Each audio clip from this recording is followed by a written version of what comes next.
everyone. Welcome to SIA's Executive Spotlight Series. I'm delighted today to be joined by Michael Beamer, who is president of goTransverse. goTransverse provides a cloud-based monetization platform. So, Michael, thank you for joining us today. I want to start with a congratulations. goTransverse was recently recognized as the 2016 Cody Award winner for Best Internet of Things Solution of the Year. And so I want you to talk to me a little bit about IoT monetization and where we are today and where you think we're headed. Excellent. Great. Well, Rihanna, thank you very much. We're real excited to be recognized by the Cody Awards team for this very prestigious honor. It's been nice to get the recognition from our clients, but to get Cody to recognize it, it's a really great honor for us. So we're real excited.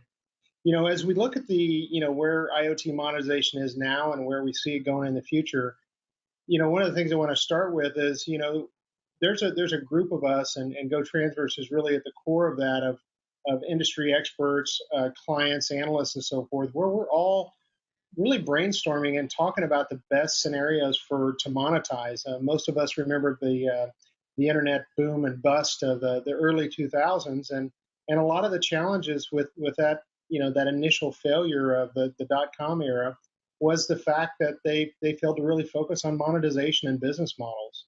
So as we're looking forward and working with our clients and others, there's a big focus to really, get our energy focused to how to monetize business. And so what we're seeing in the early phases of the clients that are in the IoT monetization phase, there's that first phase is to instrument a device with a sensor and actuator.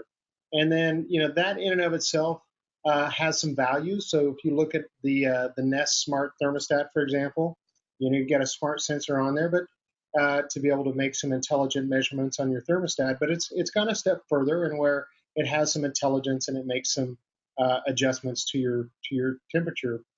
Where companies are really seeing their first phase of monetization and is really around the data that they're pulling out of these devices. So if you were to take an example of a refrigeration unit, let's say a refrigeration unit on a semi truck, in the cold storage, they're either moving medical equipment or they're moving good, food, and analyzing that temperature unit to say, hey, is it effectively cooling the items in that truck?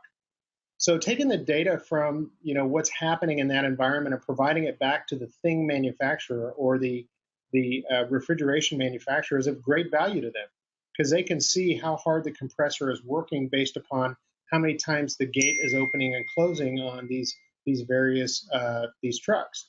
And so then they can make their product more efficient. So the first thing you do is, once you've instrumented your device with a smart, with a sensor or actuator, you can then take that information and you can pass that along to the thing manufacturer.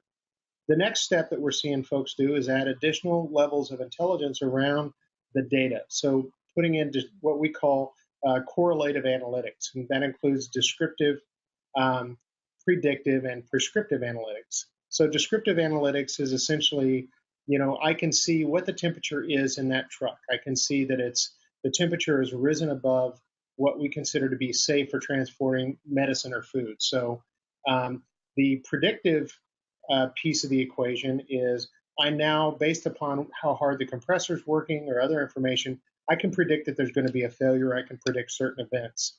And then prescriptive is where now I know what is going to happen. Now I can prescribe an action to go correct it. And so then you come full circle. You have the information measuring at very granular levels, and then you can actually fix that. Now that's a long answer to monetization, but all of those steps along the way, that's all opportunities for monetization. And those business lines never existed before. And so companies are able to take something where there's been trucking for a long time. They've had refrigeration units on there. But now all of a sudden there's a brand new business on top of that that is only made possible by the advent of this technology.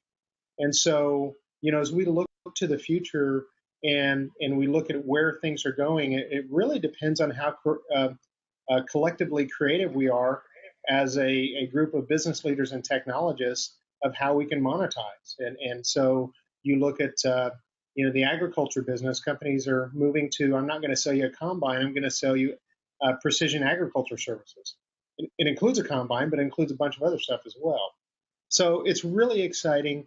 And there's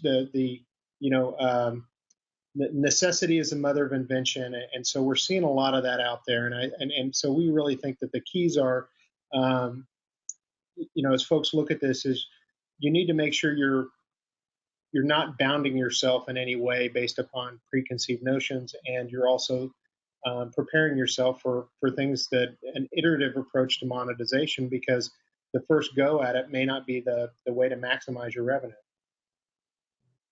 So talk a little bit about the ecosystem. How do you see the collective ecosystem around IoT utilization expanding?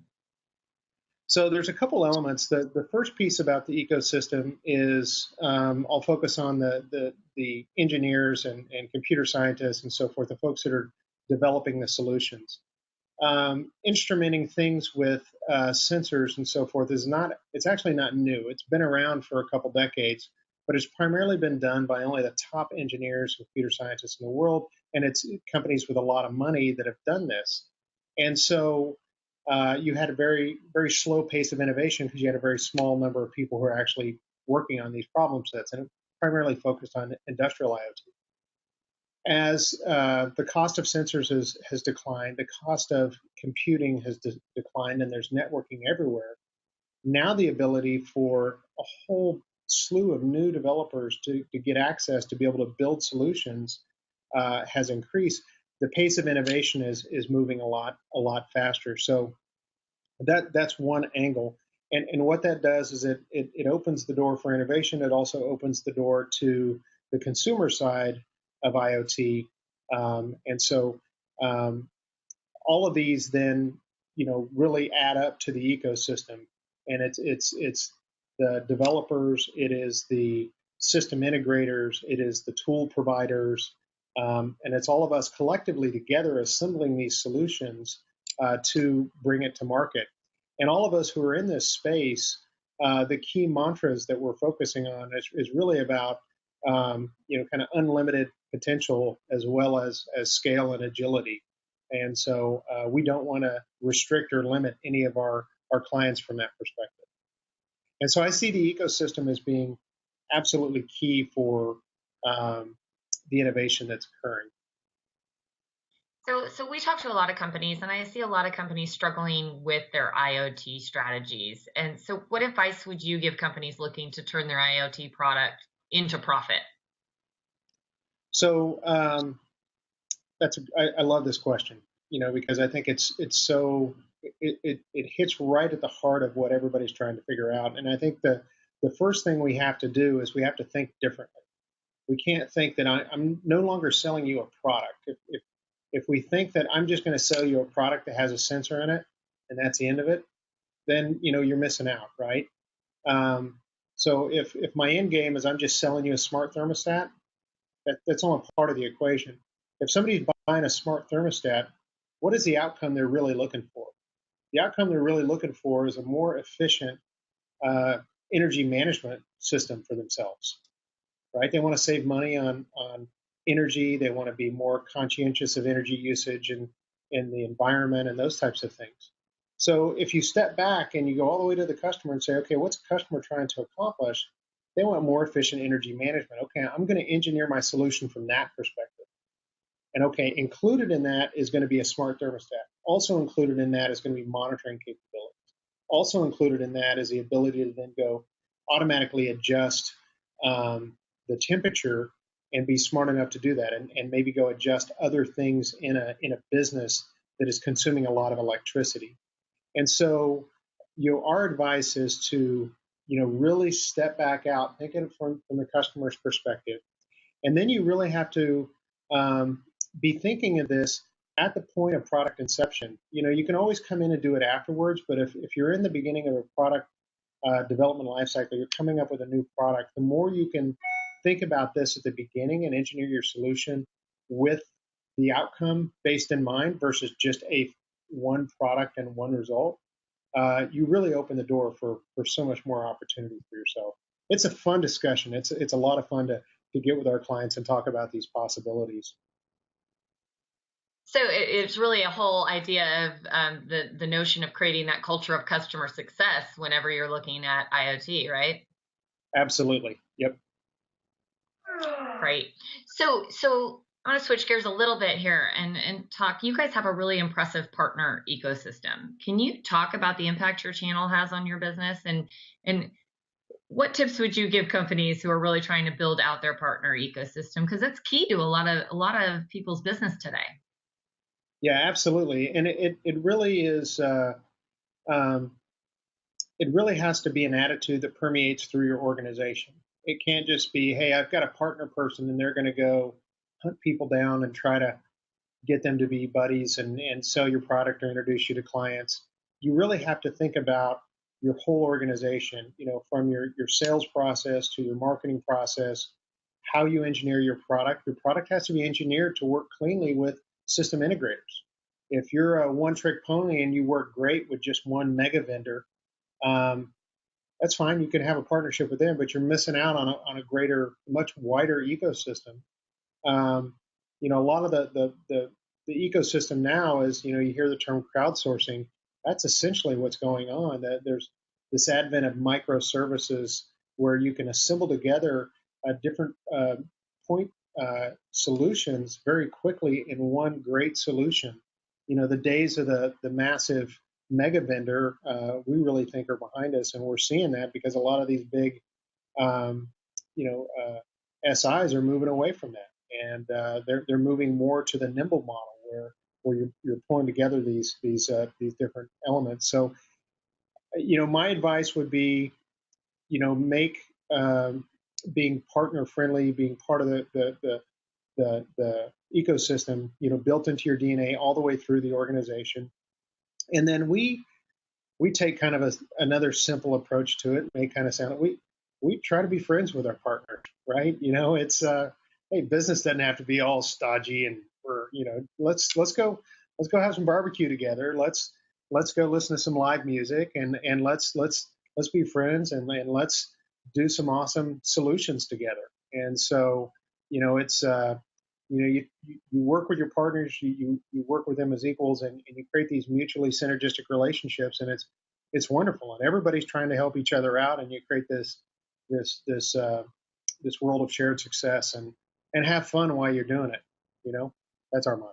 Uh, That's great advice. Finally, Michael, tell us, how do you define success? Obviously, success is when our customers are successful, and when they've been successful with their business goals. They've met their revenue targets. They've achieved their cost savings. They've launched their new product in 90 days, and they've done it with our in a partnership arrangement with us. Hand in hand, shoulder to shoulder, side by side. That's when we are that's success for us. And just like with our partners, we engage with our clients in a very, friends-based relationship. And my background before joining goTransverse is I ran, I was on the other side of the table. I ran IT for $1 billion company, and for 17 years I bought systems from vendors, and I saw some vendors do some things really well, and I saw some not do some things very well. So one of the things that's really important for us here at goTransverse is, I'm kind of saying, here are the things that I loved, and let's be like that. Let's be the best vendor, the best partner that we can be, and I believe we're going to be successful with that approach. And so, and it's working. We're having a lot of fun. We're having a lot of growth. So we're really excited. That's great. Michael, thank you so much for joining us today. For more information on goTransverse or SIIA, please visit our websites and join us for the next SIIA Executive Spotlight Series. Thank you.